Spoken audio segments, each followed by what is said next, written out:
পরিবারের সবাইকে খুশি করার জন্য শুক্রবারে স্পেশাল ব্রেকফাস্ট করলাম, একদম নতুন একটা রেসিপি। আর সেই সাথে হচ্ছে মুচমুচে পরোটা, হাজব্যান্ডের অনেক পছন্দের একটা পরোটা।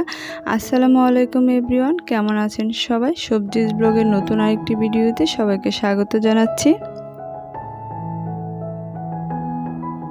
আজ শুক্রবারে হচ্ছে স্পেশাল একটা ব্রেকফাস্ট করব, বিফ কিমা বুনা, আর সাথে থাকবে হচ্ছে মুচমুচে পরোটাটা সচরাচর আমার বাসায় তেমন একটা করা হয় না, যেহেতু আজ ফ্রাইডে, সবাই বাসায়, বিশেষ করে আমার হাজব্যান্ড বাসায়, তো সেই জন্যই হচ্ছে স্পেশালভাবে করা। আর একদম নতুন একটা রেসিপি আমি আজকেই হচ্ছে ফার্স্ট করতেছি।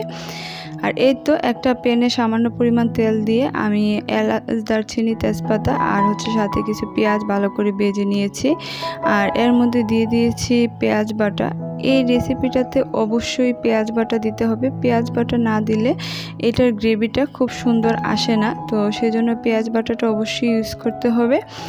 আর এখানে আমি একদম ততটুকু তেল না দিলেই নয়, আমি ততটুকুই তেল দিয়েছি। আপনারা চাইলে তেলের পরিমাণটা বাড়িয়ে দিতে পারেন, যেহেতু আমার তেল খাওয়া নিষেধ, সেজন্য আমি তেলটা অনেক বেশি কম ইউজ করি।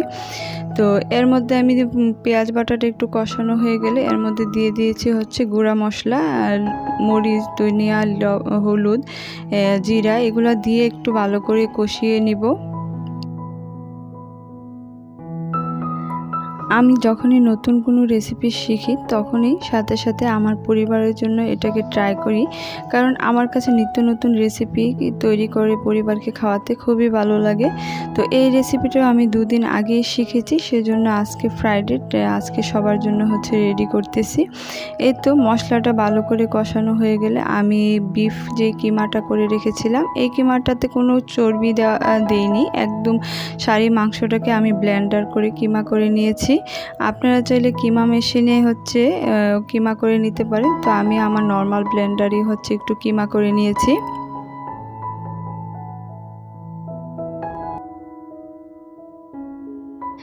কিমাটা দেওয়ার পর আমি কিছুক্ষণ ঢাকনা দিয়ে ঢেকে দিয়েছিলাম, যে কারণে হচ্ছে এই মাংসটা থেকে এরকম একটু সামান্য পানি উঠেছে। তো এই পানিটাও আমি এই মাংসটা সিদ্ধ হওয়ার কাজে লেগে যাবে।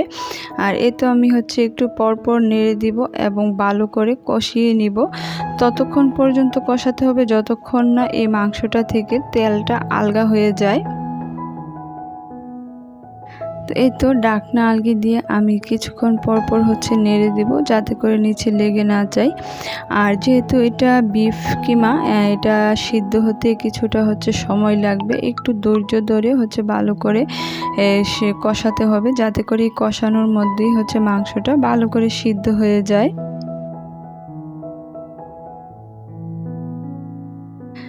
মাঝে আমি কিছুটা পানি দিয়ে আমি কিমাটাকে ভালো করে সিদ্ধ করে নিয়েছি, আর পানিটা অলরেডি শুকিয়ে গিয়েছে।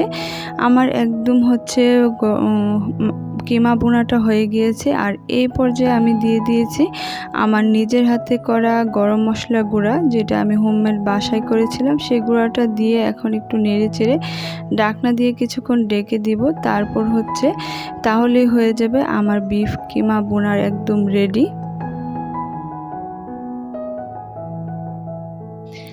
এই পর্যায়ে কিন্তু একদম রেডি হয়ে গিয়েছে আমার বিফ কিমা বোনা। আর এখন আমি অন্য পাশে নিয়ে পরোটাগুলো ভেজে নিব। তো কাজটাকে সহজ করার জন্য সকালবেলা যেহেতু একা হাতে আমার সব কিছু করতে হয়, তো সেজন্য হচ্ছে আমি গতকাল রাতে কিছু পরোটা বানিয়ে ফ্রোজেন করে রেখেছিলাম, এগুলোই হচ্ছে এখন ভেজে নিব সামান্য পরিমাণ তেল দিয়ে। আর এই তো মোটামুটি সব পরোটা হচ্ছে আমার ভাজা শেষ, আমরা এখন হচ্ছে ব্রেকফাস্ট করব। আর এরকম ক্রিস্পি পরোটাটা আমার বাসা মোটামুটি সবাই অনেক বেশি পছন্দ করে। এই বিফ কিমা বোনা রেসিপিটা কিন্তু দারুণ হয়েছিল, এক কথায় অসাধারণ। এই প্রথমবার রেসিপিটা করে বাসার সবাই এত বেশি পছন্দ করবে আমি নিজেও ভাবতে পারিনি। তো যাই হোক, যখনই নতুন কোনো রেসিপি শিখি সাথে সাথে বাসার সবার জন্য করি, আর এরকম সবাই যখন প্রশংসা করে, খুব পছন্দ করে, আমার তো বেশ ভালো লাগে এবং সেই সাথে নতুন আরও রেসিপি করার জন্য উৎসাহিত হই। তো আমার বাসার সবাই অনেক পছন্দ করেছিল, তো বিশেষ করে আমার মেয়ে তো হচ্ছে এই রেসিপিটা আমি যেদিন করেছিলাম তারপর থেকে শুধু বলে যে মা তোমার ওই বিফ কিমা রেসিপিটা করে দাও, আমি ওইটাই খাবো। তো প্রথমবার হিসেবে যে সবাই এত বেশি পছন্দ করবে আমি নিজেও ভাবতে পারিনি। তো যাই হোক, আপনাদের কাছে কেমন লাগলো আপনি কমেন্ট করে জানাবেন। তো আজকের মতো এ পর্যন্তই, দেখা হবে নতুন কোনো ভিডিওতে। সে পর্যন্ত সবাই ভালো থাকবেন। আল্লাহ হাফেজ, আসসালামু আলাইকুম।